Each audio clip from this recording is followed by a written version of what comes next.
A gente tem uma conversa na BB Chain que é assim, ó, não venda blockchain, venda uma solução de negócio, que por acaso é blockchain. Eu preciso resolver um problema aqui porque esse cara quer experimentar uma inovação, não consegue experimentar essa inovação porque alguém vendeu que isso aqui era uma tecnologia da NASA. Acho que o Drex deu uma visibilidade executiva do assunto. Acho que talvez seja a melhor definição. Porque imagina, você é lá o cara de uma determinada empresa, e eu passei por isso, né? E você tá indo lá e falar, poxa, cara, olha, tokenização é o futuro, a gente tem que olhar isso aqui. É legal, é bacana, vão te ouvir. Mas quando um regulador fala... É outra coisa, né? Quando o Campos Neto vai na mídia e fala sobre o assunto, isso muda, né? Isso facilita a vida de quem está tentando inovar dentro das empresas, né? Resolvemos questões de privacidade, mas é um fato, não está maduro ainda, né? Então, porque se tiver maduro, não é inovação, né?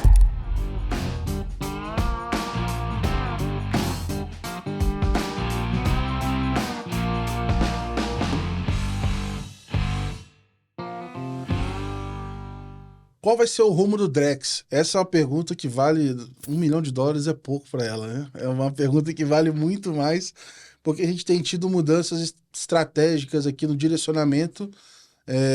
Eu ia até usar um termo que eu não deveria usar aqui agora, mas a gente está tendo mudanças estratégicas no direcionamento do projeto Drex aqui no Brasil. E aí, vai usar blockchain agora? Não vai? Em que momento vai voltar a usar? Como é que isso vai funcionar? São muitas perguntas aqui, acho que tem várias coisas que ainda vão ser descobertas no momento dessa gravação. Hoje é dia 12 de agosto, então eu preciso frisar a data que a gente está gravando, porque eu já passei por isso com o episódio recente, que a gente falou de Drex e tudo mais, estava contando com blockchain, já não pode contar mais tanto assim nesse momento. Mas é um assunto super relevante para a gente tratar agora, discutir, entender em que pé que esse negócio está. Para a gente bater esse papo, eu vou falar hoje com o André Carneiro, ele que é CEO e cofundador da BB Chain, e tem uma bagagem incrível para nos contar. Então, ele participa ativamente dessa construção, vai poder partilhar a visão dele desses projetos e das iniciativas que eles têm também com outros clientes. É um prazer te receber aqui, André. Prazer estar aqui, pessoal. Boa.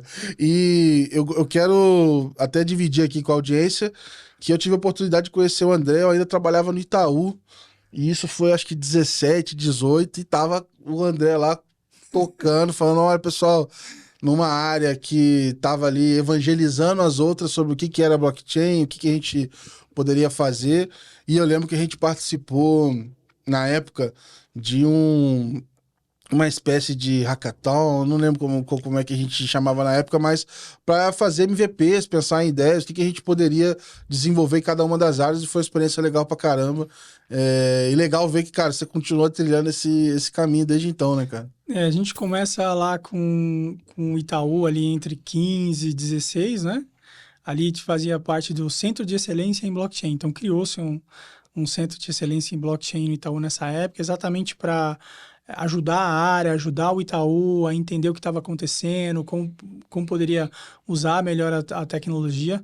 Teve um monte de evento, né? A gente, brincadeira à parte, a gente fazia o que a gente chamava aqui de tocar um Ana Júlia, aí, espero que não tenha direitos autorais, que era quando a gente queria falar de alguma coisa diferente, ou um assunto mais profundo, mas a gente a gente tinha que ir lá e fazer uma palestra sobre blockchain, o que era muito prazeroso. A gente conheceu muita gente e repetia essa palestra muito dentro do banco. E até hoje, se bobear, estão tocando Ana Júlia, porque é um negócio que aumentou muito a quantidade de pessoas que já está mais atenta, etc., mas ainda assim, imagino que seja uma demanda latente lá, né?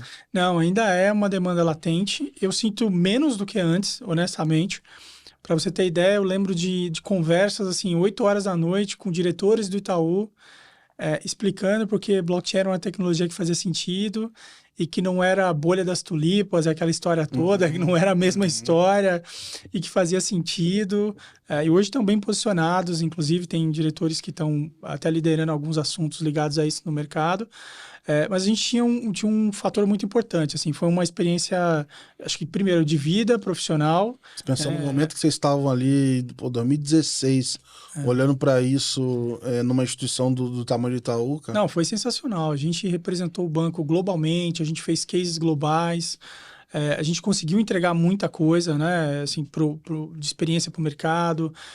Tiveram os hackathons que você falou. Por exemplo, nesse hackathon, a gente fez 6 casos de uso em um intervalo super curto.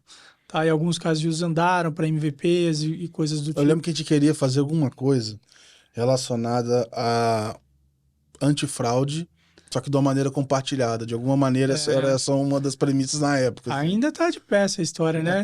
Anos depois chegaram aí na solução de compartilhamento de fraude, que ainda não tá tão bacana, mas espera-se que resolva. A gente fez muita coisa. A gente chegou a fazer no Itaú, a gente chegou a fazer na Poli, lá na USP, né? No prédio da elétrica. Tudo bem, isso é um papo outro dia que dentro do prédio de elétrica cabe energia, aí você faz um blockchain, voz e violão, porque não tinha microfone, não tinha nada. Abre a porta, deixa a luz entrar e vamos continuar explicando o que é blockchain, para que serve. Aí saiu, fez um monte de coisa. E a BBChain, ela meio que nasce a ideia em si, né? A ideia de um grupo de pessoas que nascem ali, é claro, tem outros founders, a coisa nasce com um pouco mais de consistência, depois junta com a galera da USP, ela nasce numa pegada entre pessoas que trabalhavam, né? Um dos co-founders que estão comigo hoje, que é o Rodrigo Bueno, ele era parte do COI, né? Do Centro de Excelência em Blockchain. E isso vai lá para a USP, né? Então a galera entra lá naqueles programas de inovação e começa ali a brincadeira, né? Então foi lá no CETEC, não? Eu acho que porque o pessoal começa exatamente... Tem incubadora lá também. Eu na prática, ainda fiquei no Itaú, tá? Ainda fui um tempo depois, né? Eu tava ali com o pessoal, meio com a história com um pé na banheira e outro no azulejo, sabe? Um pé dentro, um pé fora, vendo as coisas e 20 mais ou menos. A BBChain é fundada em 2018, né? Finalzinho de 18. E em 20, finalzinho de 20, aí eu saio totalmente e vou full, né? Porque... Legal. Aí falaram, vem que a água tá quente. Não, a água só tava mais fria, a banheira tava mais cheia. Boa, boa. Qual que era esse momento quando você entra de cabeça em 2020? De mercado, o que vocês estavam olhando, o que era a tese nesse momento? Cara, a tese vinha... Quando a gente pega a BBChain em 20, a gente olha para uma empresa que estava com projetos. Então, um projeto aqui, outro ali. Projetos até interessantes, projetos que estão em produção até hoje. E aí tinha uma questão meio projeto, meio treinamento, uma coisa um pouco distinta. E aí, quando eu venho para a BBChain, quando eu saio do Itaú e venho para a BBChain, é para dar corpo. Então, todos aqueles 15 anos aí, não só de Itaú, mas de mercado financeiro, de empresas. Não é a primeira vez que eu empreendo, né? Eu já tive, no boom da internet lá, eu tive uma empresa na época de internet. Não se chamava startup, na época só chamava empresa, né? A gente só chamava de empresa na época. Então, eu tive empresa nessa época, eu já tive empresa familiar no ramo de saúde. E aí, a BBChain é basicamente aí a terceira empreitada no segmento. Então, quando eu entro na BBChain, a gente sai de uma escala... de pouco mais de 6 pessoas, que era bem embrionário ali, tocando projetos e coisas do tipo, para menos de um ano a gente bateu quase 50 pessoas. E isso não foi, assim, é super bacana, mas não é nada divertido. Porque pensa, você está saindo de uma estrutura que... Na minha cabeça começa a fazer a conta do compromisso. Não, e a reunião, imagina assim, uma sala você coloca a empresa inteira, uma sala pequena, inclusive, você colocava a empresa inteira. De repente, você está tendo que ter trabalho full remote com todo mundo, escalar uma empresa, todos os processos que tem que ter. Então, isso foi uma experiência fantástica. A empresa ainda tem essa questão de uma parte está aqui em São Paulo, tem um pedaço que está em Recife, tem gente distribuída para todo canto. Então, foi ali, acho que o ano de 20, mas mais o ano de 21, foi um ano de estruturar muito a empresa, no sentido de organização e como que seria a cultura e o trabalho. Teve uma mudança de tese, né? Então, desde que eu assumi, inclusive como CEO, a gente mudou a tese da empresa, né? Então, era uma empresa que vinha ali como prestação de serviço, projetos em blockchain. A gente muda para uma empresa de produto, né? Então, a gente começa a escalar uma empresa de produto e falar, ok, a gente precisa pensar isso aqui como produto. E aí a gente foi criando coisas nesse leque, até para facilitar para os clientes. Era uma jornada muito sofrida, né? Então, eu já vinha passando lá desde 16. Então, se queria colocar um projeto em blockchain, às vezes era um ano e meio. E às vezes não era um super projeto, às vezes era um MVP. Sim. 6, 7 meses para um MVP. Se você for cobrar até no volume, dependendo, às vezes nem tem como se pagar. Então a gente teve ali eu costumo dizer assim, um dos primeiros produtos da empresa que surge, ele surge exatamente para esse problema. Fala, pô, não, nem eu quero fazer assim. Para mim tá demorando demais. A gente foi lá, criou o EBS, tá em bom uso hoje no mercado, tem bastante gente usando, empresas de infra e mercado. Que aí qual que é a ideia que foi naquele cenário? A gente olhou para aquela dor e falou assim, cara, toda vez que a gente precisa fazer um projeto de blockchain no mercado corporativo, alguma coisa que é permissionada, independente da tecnologia, a empresa às vezes quer experimentar e tal, eu preciso de 6 meses a um ano. Não faz sentido. Isso virou coisa para grandes empresas, a gente está falando de um mês, no máximo um mês e meio. E se você pegar uma empresa de pequeno e médio porte, a gente está falando de alguma coisa entre 5 minutos e 3 dias. Caramba. 5 minutos o cara vai lá, experimenta e usa. 3 dias 2 dias explicando, né? Brincadeira à parte, fazendo Ana Júlia, né? Sim. Explicando como é que é, o que funciona, dando a noção básica e depois mudando essa história. Então isso deu uma expandida. E deu uma outra visão. Você lidar com uma empresa de serviço, pessoas, é um caminho. Quando você olha para uma empresa de produto, o seu alvo é diferente. Né? Tanto que hoje a gente usa uma expressão, né? O futuro é um alvo móvel, porque é extremamente verdadeira para a gente. Se você estiver lidando com inovação, qualquer coisa no futuro é um alvo móvel. Então, como está em constante movimento, a gente teve toda essa preocupação ali de fazer essa mudança e é o que a gente vem trilhando agora nos últimos anos, até mais recente a gente lançou outras coisas que acho que a gente vai colocar um pouco mais de contexto e pitada de pimenta nessa brincadeira aí. Eu queria aproveitar que você falou da questão das pessoas. Como é que foi ou como é que ainda é achar uma galera para trabalhar dentro dessa área, para treinar, desenvolver, reter também, que eu imagino que deva ter dado uma questão em algum momento? Eu tive algumas fases. Eu tive uma fase da ilusão, que é tentar achar o mágico, né? Que é achar o cara de blockchain, algumas coisas. A mosca branca. A mosca branca. A gente achou algumas moscas totalmente albinas e outras que pareciam brancas, mas na hora que você jogava água não era mosca branca nada. E eu ouso dizer para você hoje que a gente mudou essa estratégia já tem mais ou menos uns 2 anos e meio, tá? Se eu for pensar hoje, eu me preocupo muito menos, assim, absurdamente menos, se o cara é de blockchain. Às vezes eu nem gosto, tá? O que eu preciso? Eu preciso de um bom desenvolvedor. O cara tem que ser bom como desenvolvedor em uma linguagem. Então, se o cara for consistente como desenvolvedor em uma linguagem, a média que a gente tem feito é de 2 a 3 meses ele vira a chave. Legal, cara. E o inverso não é verdade.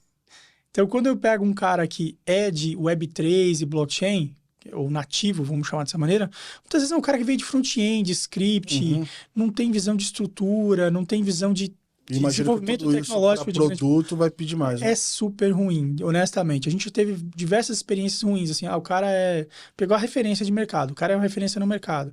Aí você pega ele e joga num projeto, que não é sobre copiar do GitHub, beleza? Não é copiar do GitHub, cara. É você que vai gerar GitHub para alguém copiar dessa vez. E aí você vê que falta conhecimento, e não é de blockchain, falta conhecimento de estrutura, tecnologia, como é que faz, e esse cenário.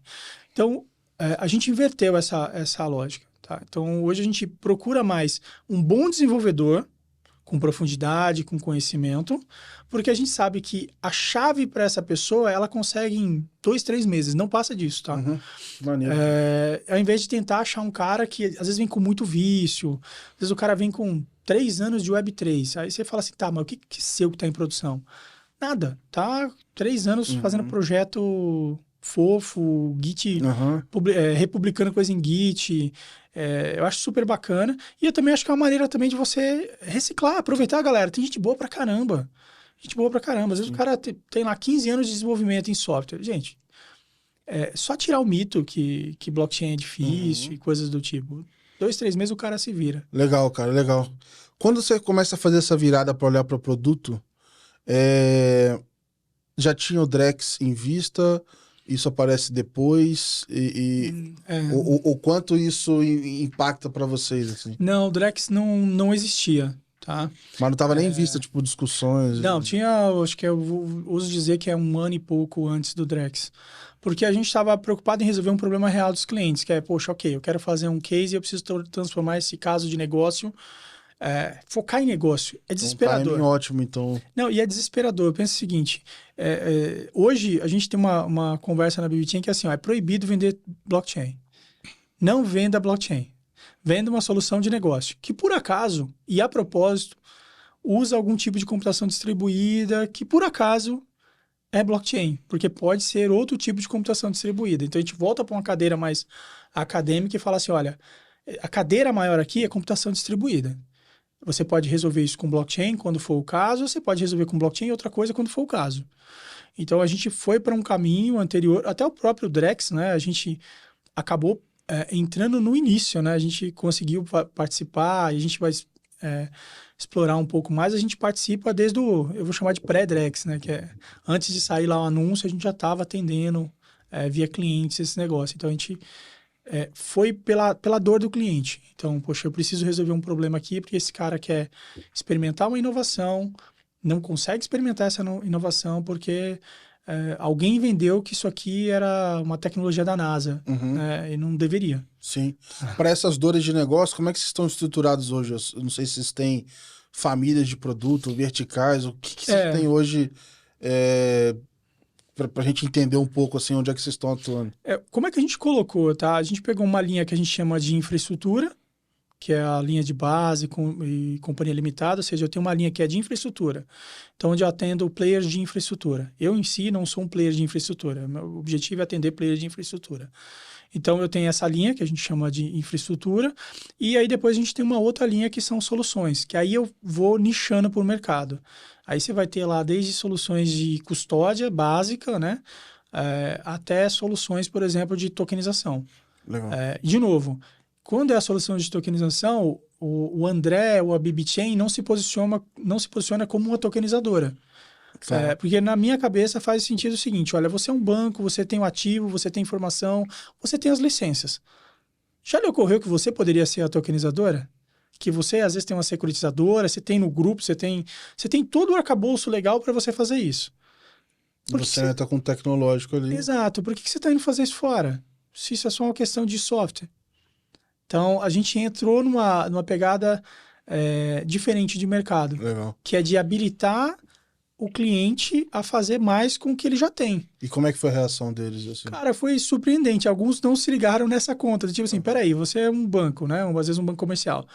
Tem uma securitizadora aí no grupo? Ah, tem essa parceira, ou às vezes o cara tem lá no grupo. Então, você faz isso. Ok. Você já emite esse ativo, não já? Já emite esse ativo. Então, vamos pensar em tokenizar a partir da estrutura legal que você tem? Porque todos os papéis em tese que precisam, que às vezes você vê outras estruturas correndo atrás e juntando e fazendo arranjos, você já faz. Já tem, já está no seu core, já está no seu business. Por que você está indo correr atrás? Ah, tecnologia? Então está aqui. Então entregue tecnologia. Alguns se surpreenderam e outros literalmente... Acho que a ideia, no geral, é surpresa. Porque é tipo assim, puxa, eu não tinha pensado dessa forma. Poxa, eu tenho uma instituição, já tenho o processo, já tenho tudo. Né? Você já faz o processo inteiro. O que você está preocupado em tokenizar? Esse é o seu ponto? Então tá bom, vamos organizar aqui. E aí tem um ponto importante. Como a gente tem um esforço muito coerente de não falar só sobre tecnologia, a gente senta com o cara de tesouraria ou do banco para discutir negócio. Então, a conversa é sobre negócio, não é sobre apertar o botão e o blockchain. Mas aí, eu acho, inclusive, uma abordagem incrível, assim, eu acho que deveria ser realmente o caminho, mas, ao mesmo tempo, ela corre o risco de você poder atender qualquer problema. Como é que você faz essa... Eu fico pensando assim, beleza, já que pode ser utilizado blockchain, enfim, né, até onde... você olha os problemas que você filtra, assim, não, isso aqui tá fora do meu escopo, isso aqui eu consigo fazer. A gente faz não tem muita ciência não, a gente pega um TAM, a gente pega um Total Addressable Market, o mercado financeiro é hoje a gente atende basicamente algumas linhas, tá? A gente atende mercado financeiro, que é bem forte, aí com tokenização ligada a esse mercado. O TaaS, que é um produto de tokenização, ele é bem amplo, na verdade ele é bem agnóstico, a melhor definição dele é um Lego, porque ele tem as peças e você combina, por isso que eu falo que a discussão é muito como é que você monta o seu negócio usando essas peças de Lego. E aí, de especialização, a gente fez alguns cortes. Um de rastreabilidade, que era um negócio que toda hora pintava alguma coisa pedindo para a gente fazer, que a gente gerou na linha de solução um produto para isso, que é o tracker, que é, cara, você tokeniza o que você tiver a fim de tokenizar, tokeniza não, rastreia o que você tiver a fim de rastrear. Isso ficou nessa linha. Então, eu não preciso... Você rastreia uma cadeia de produtos, Você enfim, rastreia. nascem todos com... Você pode rastrear. E o que você precisa saber de blockchain para isso? Absolutamente nada. Bem-vindo, está aqui uma API. A gente lida com dados de sigilo LGPD, que tem um problema sério sobre blockchain, né? Uhum. Nem acho que é um problema. Lembre-se que ele não esquece. Então, o que você colocar no blockchain vai ficar eternamente lá. Como é que você pede para pagar depois? Como é que você faz direito de esquecimento num cenário como esse? Então, a gente teve toda uma questão de como eu coloco dados eventualmente rastreáveis, criptografados, e que você tem o controle para quem você vai abrir ou não.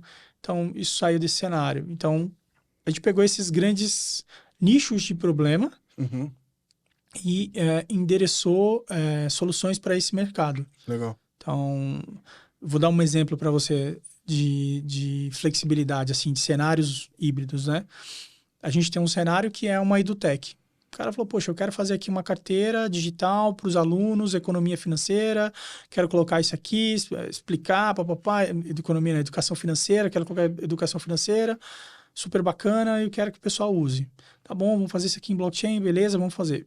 Tá bom, ele está usando o TAS, então ele vai lá, emite token, brincadeira, ele tem o token da cantina, o token do material, o pai faz o termo do pessoal de blockchain é on-ramp, né? O pai faz um on-ramp, que manda Pix e gera moeda na carteira do aluno. E aí, qual que é a sacada disso? Qual que é o problema que resolve? Eu consigo direcionar, enquanto pai, o dinheiro que meu filho usa na escola para a escola. Então, beleza, eu sei que esse dinheiro aqui caiu numa carteira lá, numa continha dele, que é para usar na cantina, cara. Ele não vai conseguir pegar aquilo ali e, como se diz, usar no Roblox, né? Não vai rolar Roblox com essa grana, ele não vai conseguir fazer isso.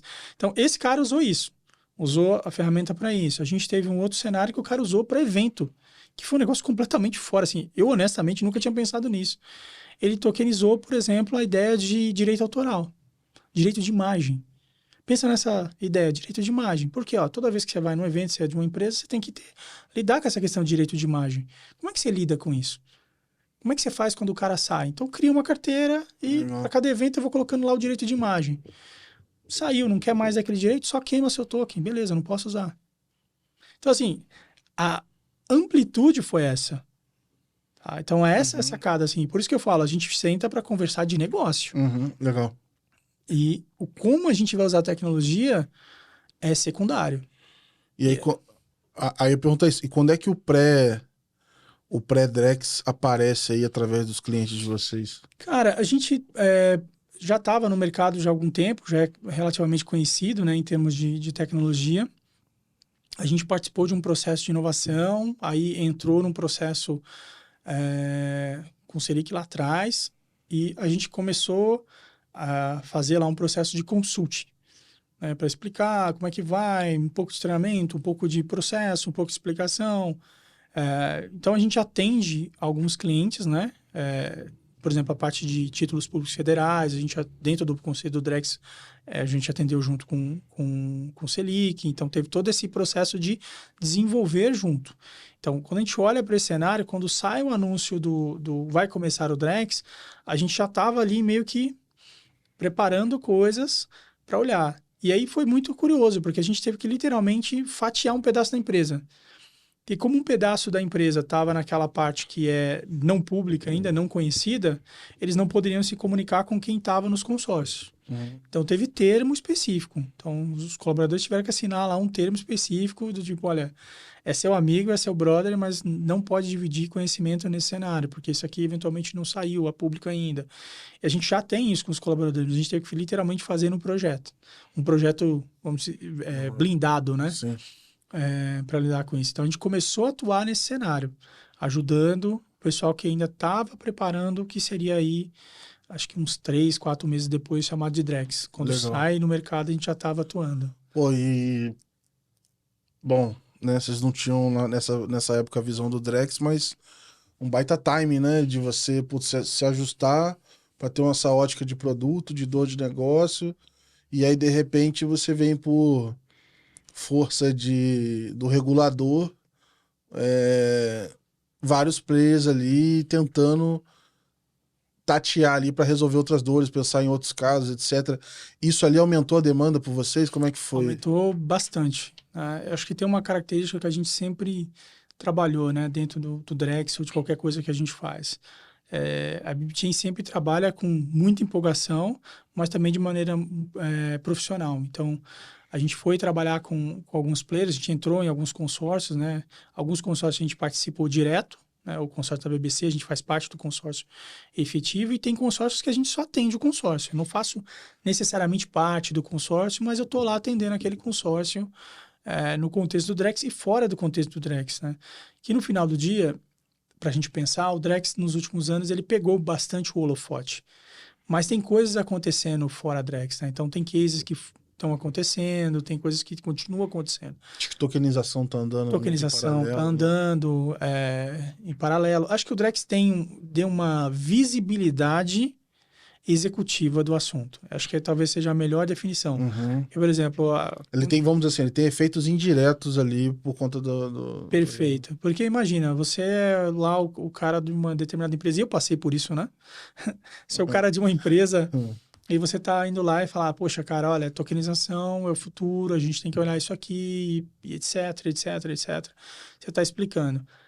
É legal, é bacana, vão te ouvir, mas quando um regulador fala... É outra coisa, né? Não, quando o Campos Neto vai na mídia e fala sobre o assunto, e ele era muito entusiasta, ele ainda é, né, acredito, muito entusiasta tecnológico e bem posicionado, muito assertivo ali nas colocações tecnológicas, isso muda, né? Isso facilita a vida de quem está tentando inovar dentro das empresas, né? Então, a gente teve esse privilégio de estar posicionado nesses caminhos. Eu queria que você pudesse compartilhar aí os aprendizados ou o que rolou nessas primeiras das fases que tiveram até agora, antes da gente entrar nessa questão da decisão do comunicado do Banco Central, pelo menos, mas para entender assim, tinha uma expectativa e na prática ela se fez verdade ou ela mudou. Queria entender um pouco também. A gente está falando aqui de 2 anos e meio? 1 ano e meio, 2, praticamente. Acho que uns 2 anos pra gente. Uhum. Eu vou fazer um pouco de polêmica, tá? Entre a primeira fase e a segunda fase. Na primeira fase, para mim, ela foi PPT para a maioria do mercado. Uhum. Que é o PPT, a história do PowerPoint, né? No Open Finance, a mesma coisa. Assim. A primeira fase foi para inglês ver, para falar, podemos começar? Foi isso. Ela teve um valor educacional na primeira fase. E por que eu falo que ela teve um efeito PPT para a maioria do mercado? Porque se você olhar a primeira fase, quem realmente programou em blockchain, quem fez alguma coisa em blockchain, foi o Bacen. Porque depois eram as conexões dos nós, né? Então, assim, na primeira fase, o que você tinha? O Bacen estava desenvolvendo, o Bacen, aí que eu digo Bacen Selic, né, que é o título público federal, tokenizado, TPFT, e o Bacen com a moeda. Então, na primeira fase, você teve um cenário ali que era infraestrutura, que é todos os participantes aprenderem, entenderem e subir a sua infraestrutura. Mas, em termos de programar, fazer um smart contract, tem muita gente boa que sabe do que está falando e sabe fazer. Mas se você pegar um grupo específico que estava lá envolvido, pôr a mão na massa, eu ouso dizer que a grande parte do mercado, né, a gente viu muita mídia sobre isso, estava chamando API. Vamos ser práticos, o cara estava chamando uma API, chamando um ABI, né, que é como eles chamam lá, que é alguma coisa que alguém fez. Então, essa primeira fase, para mim, ela tem um vetor de educacional, infraestrutura, né, e visibilidade. É o que aconteceu para mim na primeira fase. Porque quem estava efetivamente pondo a mão na massa, no sentido de programação, de desenvolver smart contracts, era Bacen e Selic, que era o título público federal, e o Bacen com a moeda. Então, isso foi a primeira fase. Foi já fantástico. Porque você teve ali uma chance, ao menos, do cara entender como é que funciona a infra, a conectividade. Não é pequeno fazer isso em larga escala como foi feito. Então, você tinha desde coisas de link até uma IF pegar e falar assim, ok, vou subir um nó de blockchain dentro da minha estrutura aqui pela primeira vez. Tá? Então, esse cenário. Quando foi para a segunda fase, aí o game é outro. Porque aí o Bacen vira para todo mundo e fala assim, ok, proponha seus cases. Agora você vai programar em blockchain. Então agora você tem que pensar o negócio, como é que fica o negócio, como é que é o impacto no seu negócio, qual negócio faz sentido para você, qual que é a sua estratégia nesse negócio. Ele precisava, tinha alguma amarra? Ele tinha que propor um case na segunda fase. Ele tinha que propor, um consórcio tinha que propor um case em blockchain. Tudo bem. E ele tinha que casar com esse case depois ou não? É mais Ele tinha que propor um case, não precisa casar, mas fatalmente você não vai propor alguma coisa que não vai usar, você não tem interesse. que faça sentido estratégico para você. Então, nessa segunda fase, que é essa fase que a gente termina agora com os relatórios, independente dos rumos, ela tem um fator extremamente bom, porque saiu da teoria. Faz sentido? Assim, saiu da teoria. Então, assim, lá você ficou olhando alguém fazer um caso e você testou esse caso com o mercado.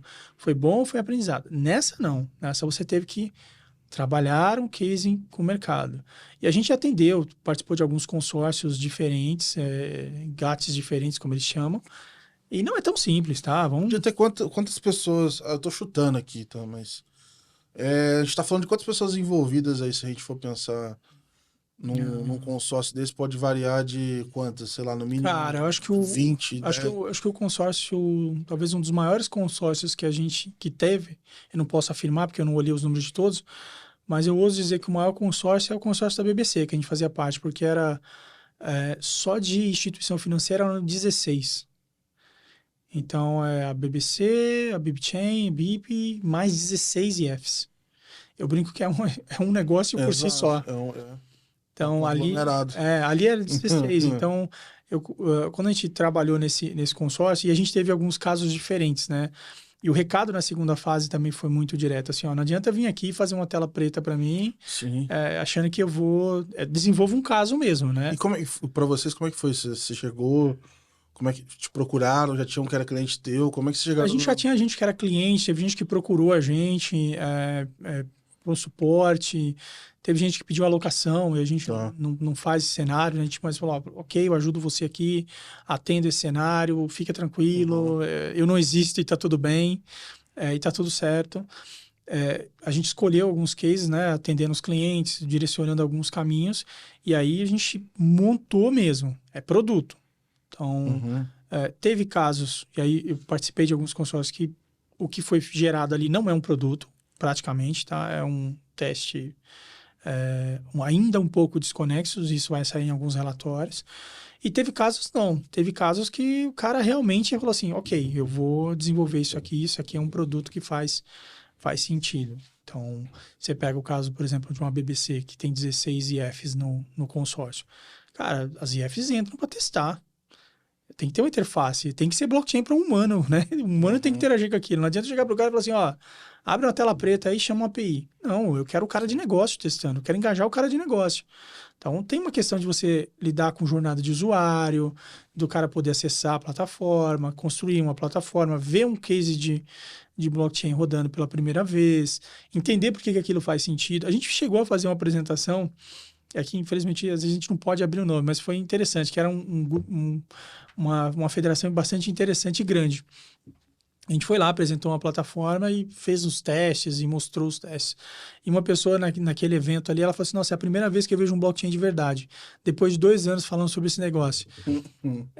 Porque é sensacional. A pessoa tá ali, fala. O pessoal da TI, sabe aquela história do... isso aí é um negócio do pessoal da TI. Não, cara, fez sentido. Então, a gente teve essa preocupação. E aí tem casos de negócio de verdade. Tá? Então, você pega lá...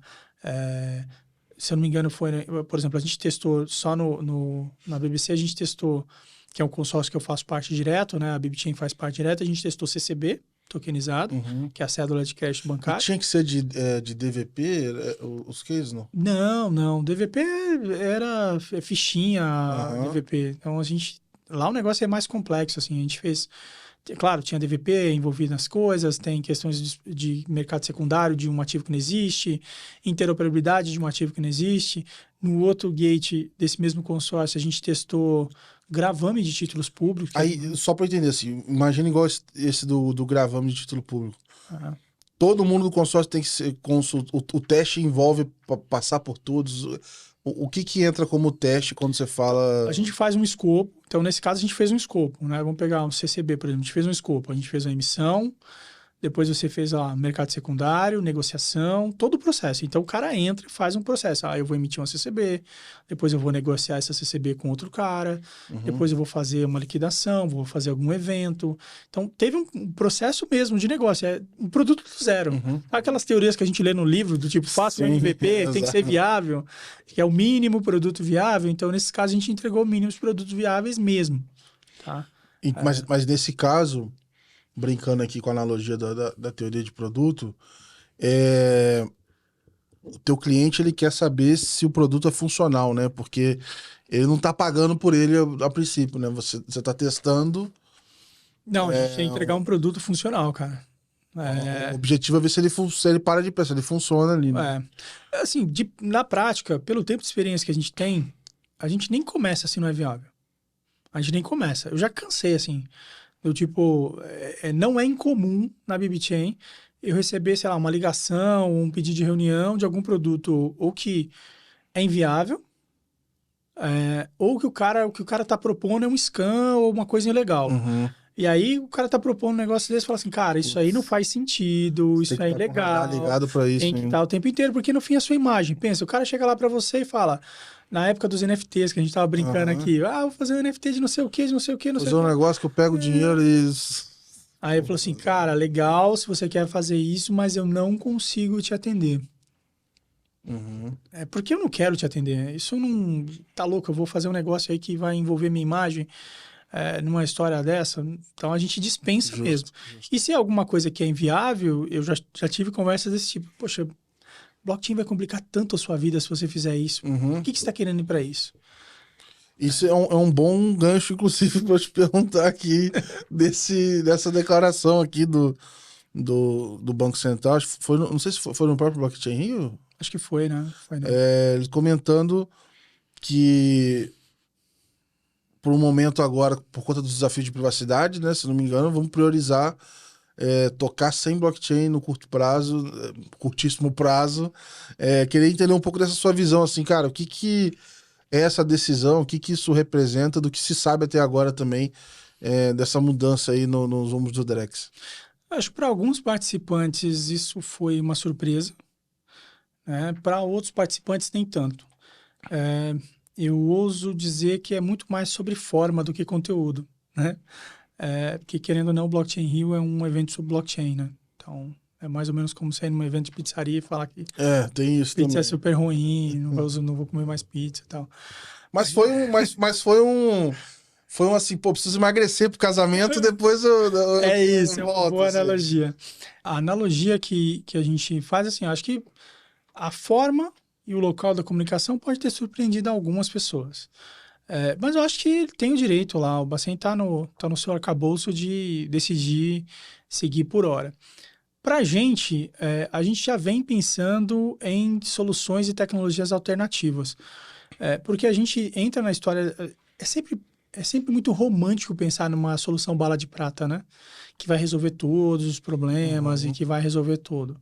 Então, a gente, como trabalha com isso há muito tempo, né? Brincadeira à parte, quase... Pode ser que seja até uma idade de cachorro, mas se a gente pensar de 15 para 25, dá 10 anos, né? Sim, então já dá 10 anos essa brincadeira aí. Então a gente já passou por uma fase aí de qualquer coisa chain, que foi naqueles anos do Itaú lá, que apareciam umas coisas insanas, do tipo assim, o cara colocou... Deve acontecer com os ponto IA da vida agora, né? Sim. Alguma coisa ponto IA. A gente teve um pouquinho de Open Finance que teve isso, agora IA, enfim, tem 1 milhão. Então a gente passou por uma fase assim, um ponto qualquer coisa chain, né? Põe blockchain no final que dá certo. Então pra gente não surpreendeu. Eu acho que é um caminho que ele está escolhendo para... Essa escolha tem muito mais a ver por conta da privacidade ou tem outros fatores envolvidos, você acredita? Eu acredito que tenha outros fatores envolvidos, por exemplo, tempo de maturidade, mercado, demandas mais urgentes. Quando a gente pensa, por exemplo, em privacidade, né, na fase 1 foram testadas algumas tecnologias. Nessa fase agora, a gente, inclusive, apresentou tecnologia. Né? Então, a gente fez tecnologia nacional, que é um negócio que a gente não valoriza tanto, né? A gente gosta muito do que vem de fora, é mais Uhum. hypado do que vem de fora. Mas, por exemplo, nessa fase 2 a gente olhou e falou, poxa, das soluções que tem, eu acho que a gente está complicando muito. E aí a gente pensou numa solução que chama PITA, que é um framework para interoperabilidade e privacidade. E, cara, a gente provou que, ok, dá para resolver privacidade, é, resolvemos questões de privacidade, mas é um fato, não está maduro ainda, né? Uhum. Então, porque se tiver maduro, não é inovação, né? Já tá pronto, já tá precisando de outra agora. Não, fatalmente não é mais inovação. E a gente continua trabalhando. Então, por exemplo, a gente está aplicando ele nos casos que a gente está envolvido. A gente conseguiu aplicar em alguns casos. A gente aplicou em CCB, a gente aplicou em emissão de títulos, a gente aplicou em trade finance. A gente escreveu um paper nesse intervalo e aplicou ele para fins de paper, né? Aí como estudo mesmo, a gente aplicou numa versão de títulos públicos. Legal. Então, a gente gerou uma versão de títulos públicos com privacidade usando o framework. Então, é um negócio bem fora da caixinha, porque a gente pensa em interoperabilidade. Eu não acredito no mundo que vai ter uma única blockchain, por exemplo, e a gente levou esse ponto com a equipe do Drex, né? Falou assim, olha, o desafio talvez não seja você interoperar de blockchains para blockchains. Isso já existe. Tá? Se você pegar alguém de Web3, um cara que está há mais tempo, Você tem nas próprias moedas aí que tu vai comprar, você já tem essas. você tem empresa que só faz isso, né? Você pega empresa que o negócio dela é fazer isso. O desafio é você interoperar, para quem trabalhou em grandes instituições, para você interoperar blockchain com sistemas legados. Uhum. Então, quando encaixa agora essa situação de, ok, talvez a gente não vá de blockchain, para a gente é ok, tudo bem, a gente atende para os casos que a gente está envolvido, porque a gente já pensou dessa maneira, né? Assim, beleza, eu não vou ter uma só. Mas aí talvez eu tenha algumas para encher uma mão, ou eu vou ter dezenas. Assim, tô chutando. Porque eu tô pensando no seguinte: analogia com o caso das registradoras, por exemplo.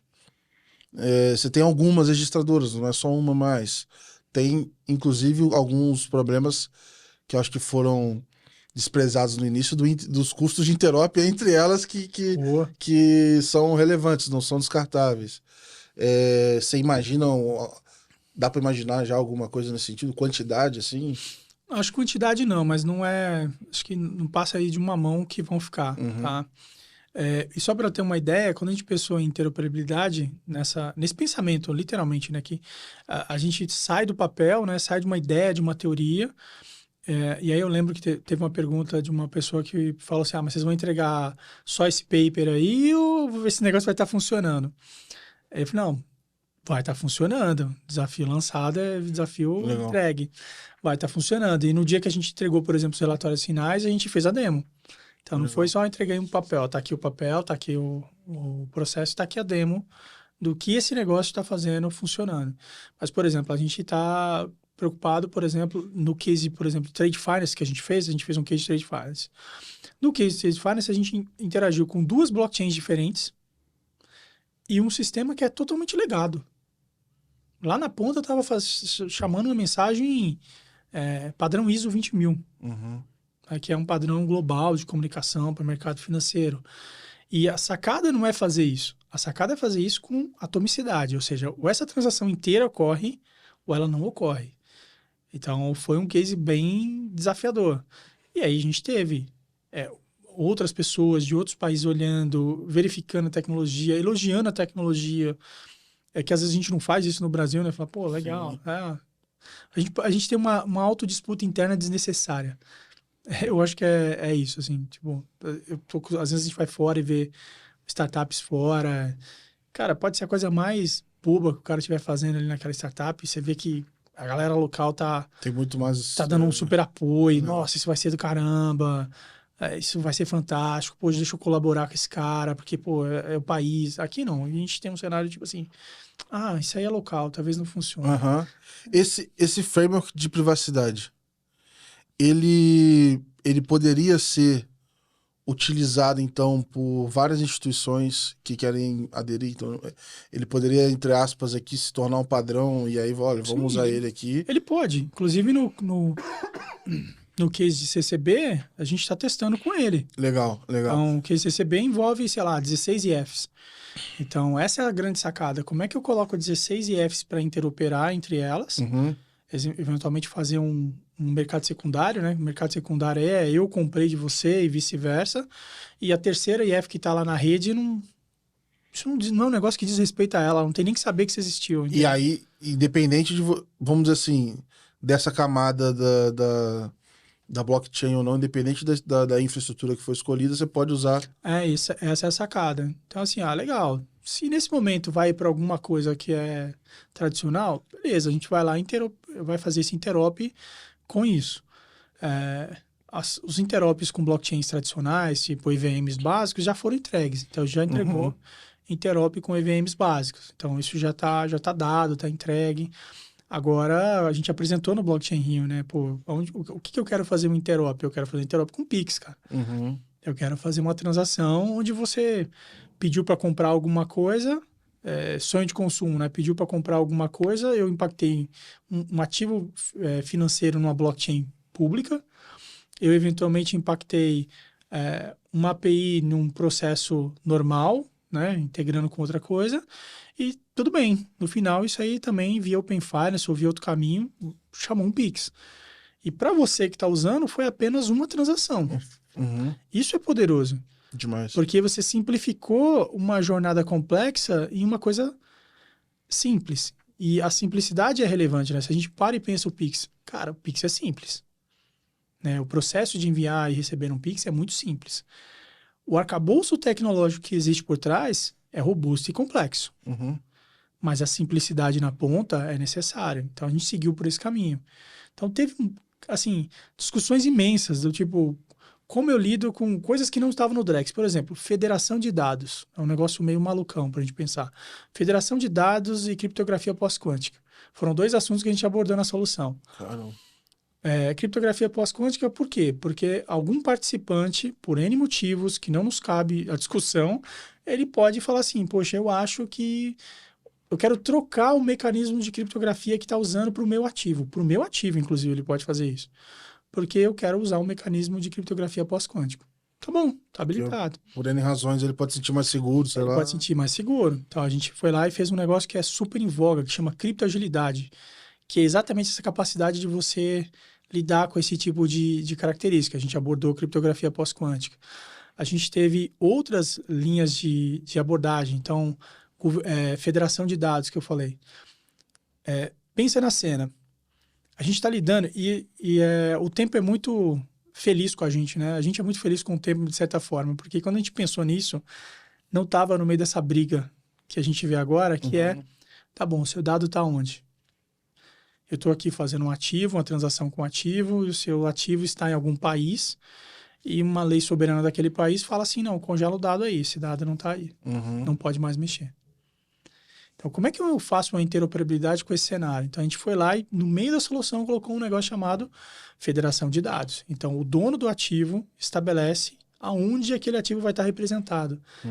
Então, você pode ter esse cenário de você colocar... E aí, pensando globalmente, né? Que a gente vai testar algumas coisas agora dentro do Lift. Eu acabei não falando, né? A gente passou agora na versão do Lift 2025, começa agora, a gente vai testar algumas coisas interessantes lá. Então, imagina que... Lá você passou com case fechado também? Ou... a gente passou com case de uma rede multi-asset com privacidade, que é basicamente o que a gente está testando aqui. Começa agora, já essa semana, esse processo aí. Então, a sacada é essa. Imagina, você tem um ativo em um local, no outro. Como é que você, dono daquele ativo, tem soberania sobre esse dado?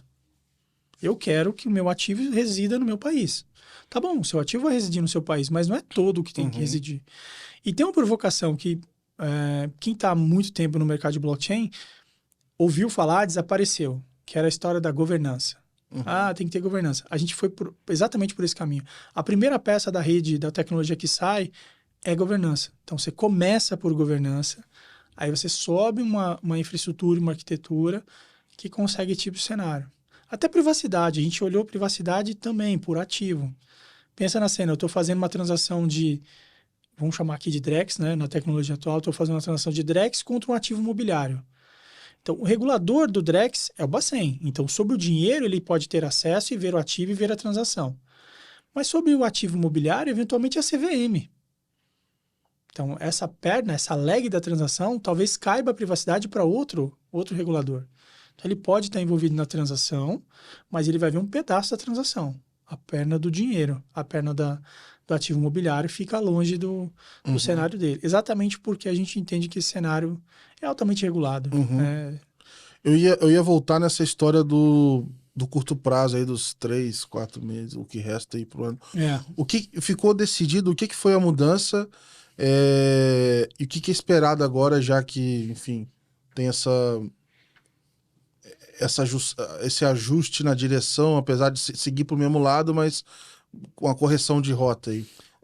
Só para eu tentar lembrar aqui, o que ficou de escopo ou de mudança definida para agora? O Bacen não pegou os participantes, né? E oficialmente foi lá e falou, mas foi mais uma sinalização do que oficial ainda. Assim, a gente não teve um evento com os participantes do Drex, né? Porque os relatórios foram entregues agora, então eu imagino que eles estão consumindo esses relatórios. Isso agora que você diz em julho. Final de julho. Basicamente, então, os relatórios foram entregues, então eles estão aí no processo de consumir esses relatórios, mas não teve uma reunião com os participantes para formalizar isso, né? Então, a maioria teve essa... Então, por isso, talvez, igual você comentou, que a surpresa com... É a forma, né? Da forma local. Então, assim, a perspectiva talvez não seja problema para uns ou para outros, mas talvez a forma gerou desconforto. Acho que é só isso, né? Mas em algum momento vai se organizar isso. Mas o que você espera com essa mudança a partir de agora? Igual você falou, talvez eu já imaginava isso, só não imaginava, sei lá, nesse formato. O que você espera de benefício, assim, nessa mudança? O que dá para imaginar? Olha, a gente consegue imaginar que ele vai shiftar, né, ou menos é o que está dito ali, eu consigo imaginar que ele vai nichar para alguma coisa muito pequena para que ele consiga entregar em 2026, né, que é o que meio que está dito lá. E os projetos que estavam andando, você vai ter que fazer soluções para lidar com a questão de liquidação. Não está claro para ninguém no mercado se ele vai propor uma solução de liquidação específica ou, como é o que a gente está considerando, cara, paga em Pix, paga em STR, paga nas tecnologias que já existem, né? Resolva-se nas tecnologias que já existem. Elas estão funcionando, não estão? De novo, você tem as licenças? Tem. Você pode operar com isso? Pode. Elas estão funcionando? Então, se o aspecto é tecnológico, a gente acha um jeito de resolver. A gente deve ter agora algumas reuniões, aí espera-se aí, vai ter um apunhado, né? Espera-se alguma agenda aí sobre o final dos relatórios, ou que o próprio Bacen publique alguma coisa, mas também não há certeza, né? Mas seria natural, né? Pegou todos os relatórios e publica, né? Os relatórios. E a gente vai ter algum norte.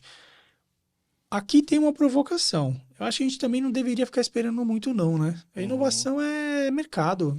Ainda mais ele falando que, vamos dizer assim, agora em teoria me parece que fica mais fácil.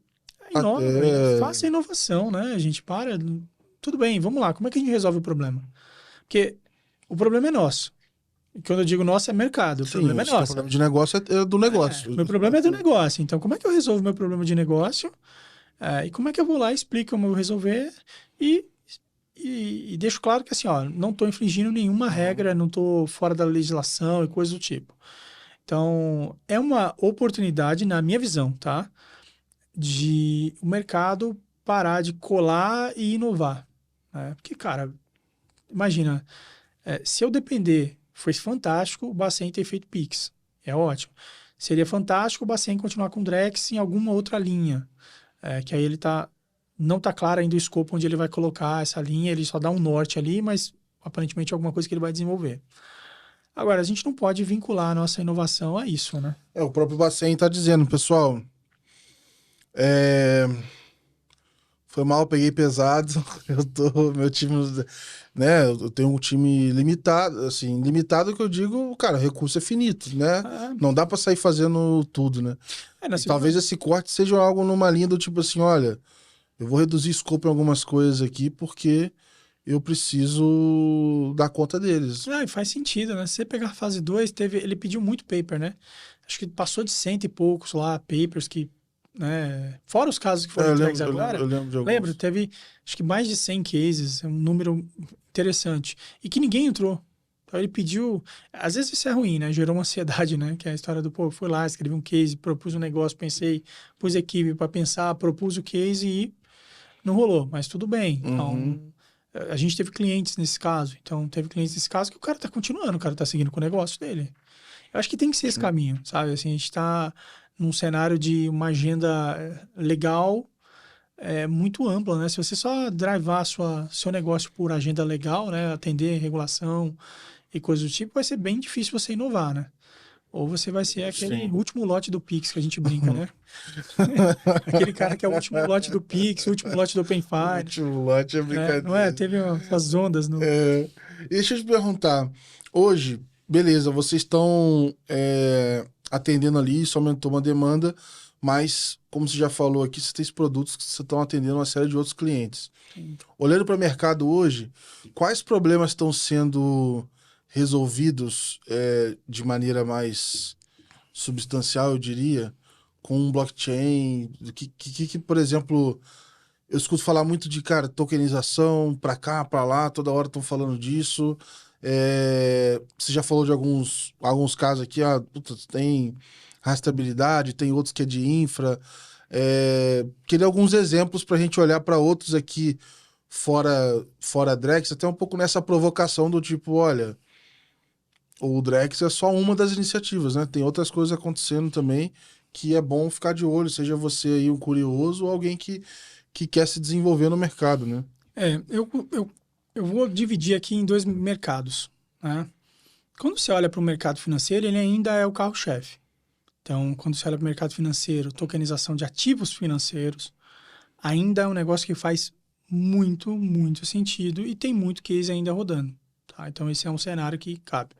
E não pode ser aquela, não sei se eu posso usar a expressão, não pode ser aquela tokenização fofa, né? Que Uhum, é tipo tokenização. uhum. Tokenizei, mas fiz a transação toda tradicional. Cara, você não tem eficiência, não tem ganho, não tem...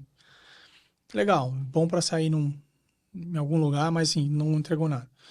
Então, o mercado financeiro ainda para mim é o drive-chave nesse cenário. Quando você vai para outros segmentos, o setor imobiliário é um setor que está indo.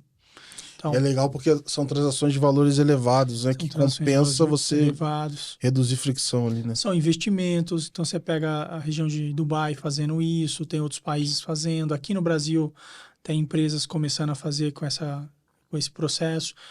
É um negócio bom para se olhar, né?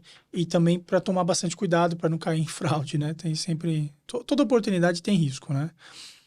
Mas, por exemplo, o mercado imobiliário é um mercado que eu acho interessante, porque, de novo, é o TAM, né? O Total Addressable Market, é o Uhum. tamanho desse mercado. Então, se você olha para o mercado financeiro, é um mercado gigante. Dentro do financeiro, também estão falando muito de stablecoins, cara. O quanto você tá A olhando gente também está para olhando isso? bem para isso. A ideia de stablecoin como diria, acho que é Elis Regina, velha nova roupa costurada, né? Uhum. Então, assim, é mais ou menos a mesma coisa que já existe. Então, stablecoins não é um negócio novo, é um negócio que já existe, o mercado Mas, americano, né, com o Genius Act lá, ativou isso. mas é mais uma visão, assim, eu tô sentindo, assim, a ideia dessa época do Itaú é que você tinha, fazendo agora uma brincadeira do outro lado aqui, né? Vocês iam tocar uma na Júlia, mas assim, pra quem tá vendo de fora, cara, tá vindo os caras do punk rock ali, os caras doidos, os caras do cabelo diferente e tal. E aí, cada vez mais esse negócio, essa conversa foi ganhando um tom institucional e não sei o que, e etc. E o stablecoin eu tô vendo que é um pouco disso E também. agora você vê bancões fora, né, falando, eu vou emitir uma stablecoin, porque ele tem legislação e tem Pô, regulação. em 2016 você imaginava ouvir o banco falando, pô, vou emitir um Ah, vamos stablecoin. botar lá, tá? JP Morgan, né? Eles vão pegar Não, o JP eu acho que JP, para mim, é o caso de flip total, assim, né? emblemático. Eu lembro do CEO do JP falando que se alguma pessoa da empresa dele negociasse cripto, ia ser demitida. O farrão Era um negócio sensacional. Hoje, assim, e tudo bem, eu acho que é super bacana esses flips, assim, o mercado mostra É no que tempo. tem um mais até, né? Se for o caso. Quando eu olho stablecoin, eu acho que é assim, ó, para quem está preocupado com esse assunto, tá?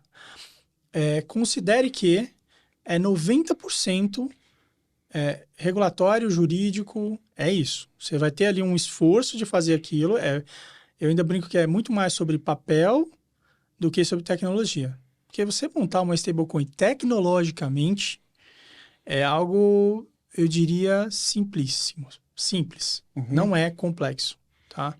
O A que... questão que está acima dessa camada ali, que aí volta a dor do negócio, que é a Aí, auditoria, o lastro, isso. etc. Aí Como é que que é a eu. composição jurídica? Como é que você está dando lastro para isso? Se você está ligado nesse processo de alguma forma, como é que é o lastro que você está dando, né? Nos Estados Unidos ele fez 1 para 1, né? Com dólar, que foi uma sacada memorável de como que eu emito mais dólar sem imprimir, né? Como que eu uso, como é que eu mantenho o dólar como uma moeda relevante globalmente sem ter que ficar imprimindo dólar, né? Foi uma Uhum. sacada estratégica muito interessante, né? Eu regulo o assunto, coloco a minha moeda como base, coloco o laço na minha moeda e ainda digo que é aqui. Legal.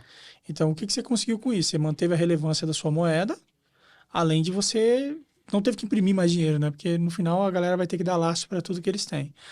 Eu acho que é natural e resolve questões de liquidação. Então, é um bom exemplo. Uhum. Tá? Ah, beleza, não tem Drex. Tá bom.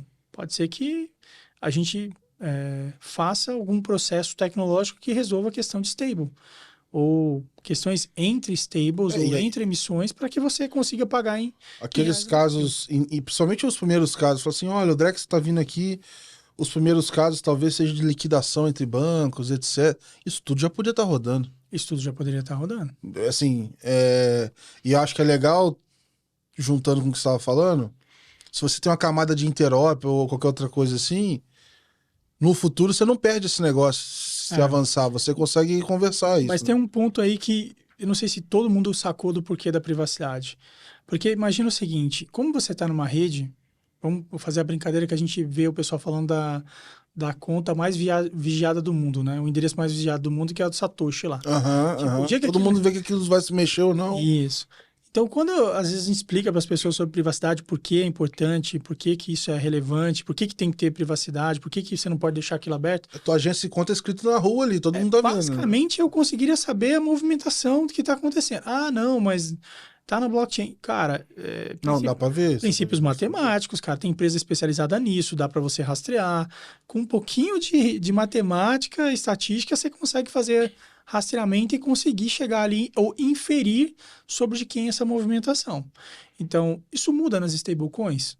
Não. Mas aí não tem aquela lógica lá, igual você falou da questão matemática, que entra uma carteira no meio, Então, mas isso aí joga todo mundo pra carteira do meio, a carteira do meio joga pra outras, aí você fala, e mas dá aí? pra saber. Tipo assim, se é É. os tornado cash da vida aí, né? Que é o jeito que o pessoal tenta fazer quando coisa ilegal, né? Geralmente o cara joga num tornado cash pra tentar. Tem uma galera que fica muito preocupada, pô, como é que eu faço? Aí se você vai vendo, pô, uma curiosidade genuína, né? Fala, caramba, cara, beleza. É, Aí você vê que tem alguma coisa estranha no tipo, desejo como da é que eu pessoa. resolvo isso, né? Como Como é é que eu que resolvo essa dor de ninguém ter a ninguém menor ideia do meu saber, né? dinheiro? Ele bem, não sou eu que posso lhe dizer como resolver isso, né? Boa sorte aí. Não.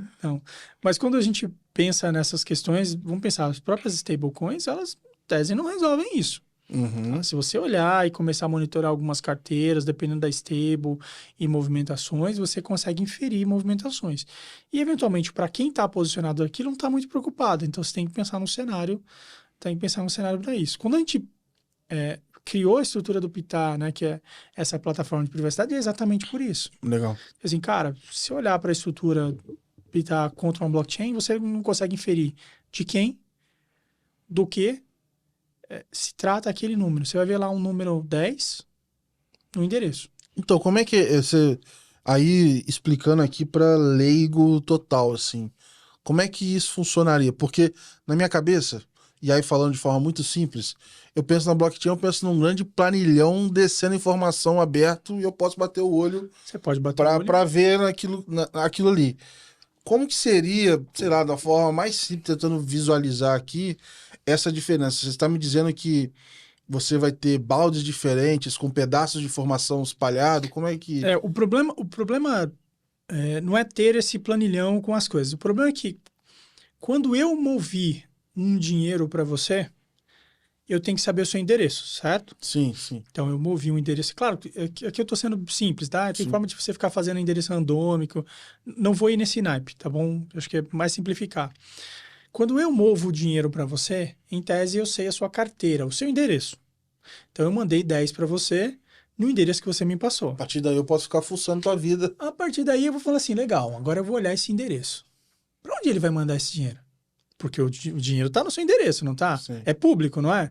Agora, eu mandei 10 para você e vou ficar olhando para esse endereço. Quando você mandar sei lá, desse 10, você mandar 5 para endereço A e 5 para endereço B, você concorda que eu posso começar a seguir o endereço A e o endereço B? Uhum. E aí eu vou conseguir começar a ter algum nível de inferência. Eu estou sendo simplista aqui, Sim. mas pense em larga escala. Então, esse é um problema de privacidade, porque quando eu falei com você, eu identifiquei quem é você. Então, como é que eu provo que eu transferi um dinheiro para você sem necessariamente saber o seu endereço? Então, essa é a sacada da privacidade que a gente resolveu. Então, quando eu mando para alguma coisa. Esse endereço, não há nenhuma correlação entre ninguém. Isso que eu ia perguntar, como é que é? Ele tem. Como é que vocês fizeram? Aí, Aí eu. aí é o segredo dos tostines. Aí, ó, deixa. Então, Legal, legal. mas você entendeu? Acho que Não, assim, entendi, se a gente entendi. consegue sacar, às vezes o pessoal fala privacidade, porque é isso, cara. Então, imagina assim, eu estou Sim. sendo simplista aqui, até pelo conteúdo. Ah, ninguém sabe que é a carteira, mas alguém que fizer a transição pra você, ele sabe. Sabe. Ele identificou você. Ele identificou. E agora eu começo. Ele pode não saber as outras, Sim, quem são, mas ele tá vendo. Agora, E aí, quando esse negócio fizer um contato com o mundo real, aí você também sabe quem é a pessoa. eventualmente, se você saiu para algum local. Então, assim, existem modelos matemáticos para inferir. Tem empresa especializada nisso, Sim. em rastrear. Pô, eu vi um Inclusive, documentário de uma lá sensacional, os caras fazendo. sim, então, assim, dá para identificar como é que as coisas são feitas e coisas desse cenário. Então, por isso, privacidade é importante. Agora, imagina isso no mercado financeiro. Imagina LGPD com um negócio desse. Imagina Não, imagina eu conseguindo inferir sobre o seu saldo. Mas aí, bom, já chegando ao final, também queria aloprar aqui o negócio. Mas, por exemplo, outros países têm referências, por exemplo, de coisas que estão fazendo legais na Europa, porque na Europa o GDPR é tão pesado ou mais que a LGPD aqui, né? A gente tem essa inspiração em lá também. Sim, mas aí são tecnologias diferentes. Por exemplo, mais próximas do Pitaca que a gente desenvolveu. Entendi. Então, assim, onde... Hoje talvez as referências estejam mais perto por conta da privacidade ser demandada por lei lá. E tem uma provocação que a gente fez, e algumas dessas tecnologias seguem esse caminho. É o conceito de assimetria, que é informações... O mercado financeiro é assimétrico em diversos cenários. Então, você está falando de um banco de nicho que eventualmente tem lá 1.000, 2.000 funcionários e atende um segmento muito específico. E você está falando de um banco comercial com cento e tantos mil e milhões de clientes. Pensa nesse cenário. Já imaginou ambos terem que lidar com o mesmo volume de dados? Porque blockchain é simétrico, né? Todo mundo vê tudo. Imaginou o tamanho dessa brincadeira aqui? Então, as tecnologias que a gente está olhando, elas levam isso em consideração. Legal. Você só está envolvido naquilo que... É o clássico que a gente ouvia ao menos eu ouvia isso eu já ouvia da minha mãe, né? Isso não te interessa, menino. Sim. E é igual o... Não sei igual, mas me parece um pouco da lógica que o pessoal falava. Eu acho que é o... Ai, como é que eu não vou lembrar o nome. Mas era uma lógica de identificação, onde eu não precisaria... Eu gostei muito desse exemplo. Eu não precisaria dar minha identidade para eu provar que eu tenho 18 anos. Para eu entrar numa balada. Tem uma linha de... A lógica é, olha, tem 18? Sim ou não, beleza, ele pode entrar. Eu não preciso mostrar o CPF, RG, o nome do pai, da mãe. É um tipo de prova matemática. Era uma prova que a resposta vinha... Você conseguia provar ali pela rede, não validou, é isso mesmo, beleza. Não precisava dar informação que não era necessária para aquilo ali. A gente tá se divertindo nesse cenário, cara. Assim, Que tem maneiro, bastante cara. coisa que a gente tá fazendo. Daqui a pouco todo mundo tá usando, você volta aí para contar mais no detalhe aí de novo. A gente está olhando para fora. A gente submeteu BIS e alguns bancos fora do país, Que inclusive. legal, Tá? cara. Que legal. Tem que ir, né? Tem, cara. A gente tem que produzir tecnologia. A gente tem que parar com esse negócio Ser de brasileiro mesmo e dominar mesmo. só consigo. Quem sabe a gente não começa faz uma charge lá de surf, né? Que é o Brasil Storm aqui, porque a gente não poderia fazer a gente Exatamente, podia fazer cara. um Brasil Storm aqui de tecnologia. Eu vou te falar, no surf tá muito mais difícil do que na tecnologia, cara. A gente tem muita gente boa, ainda mais quando a gente olha especialmente para a área financeira, cara. De certa forma, já tem esse interesse lá de fora. Eu acho que agora a gente talvez esteja numa onda boa, assim, de já imaginarem que tá vindo algo bom aqui do Brasil e tudo mais. Acho que vale essa consolidação aí com essas iniciativas. É super legal vender soja e agro, mas também vamos vender tecnologia, né? Exato, exato. Ainda mais ganhando em dólar, né? Porra. Ou em qualquer outra moeda. Boa, boa, boa. Muito bom. Bom, André, queria te agradecer, cara. Muito bom te rever aí, cara. Obrigado. Sensacional. Eu acho que imagino que deve estar todo mundo louco aí. Como é que o cara faz para treinar o dev em 3 meses para ele tocar as coisas no blockchain? Esse telefone só deve tocar toda hora, procurando gente, como é que treina e tudo mais. Mas incrível assim que vocês estão construindo, cara. Parabéns, cara. Obrigado aí, pessoal. É um prazer estar aqui com vocês e compartilhar. No final do dia, a gente está aqui para compartilhar e incentivar o mercado, né? A gente tem que pensar no mercado que vai crescer para todo mundo. A gente está falando de um mercado aí de 9 bi. Deve ter uma fatia aí para todo mundo. Porra, tem muitas fatias, né? Só de blockchain corporativa, tá? Os estudos indicam um mercado em torno de 9 bi para blockchain corporativa. Caraca.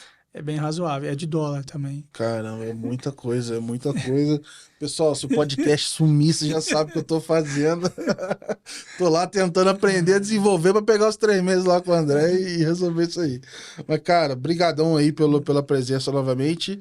E para você que acompanha a nossa audiência, você da nossa audiência, follow the money. Entre no nosso portal letsmoney.com.br. Lá tem uma matéria deste episódio e de todos os outros que a gente está fazendo aqui ao longo da nossa temporada. E aí é o seguinte, você consegue pegar essa matéria, eu não vi algum episódio, confere a matéria, compartilha com o seu time, você continua atualizado, seu time também. E é isso, a gente vai se ver no próximo episódio, um grande abraço, valeu, tchau, tchau.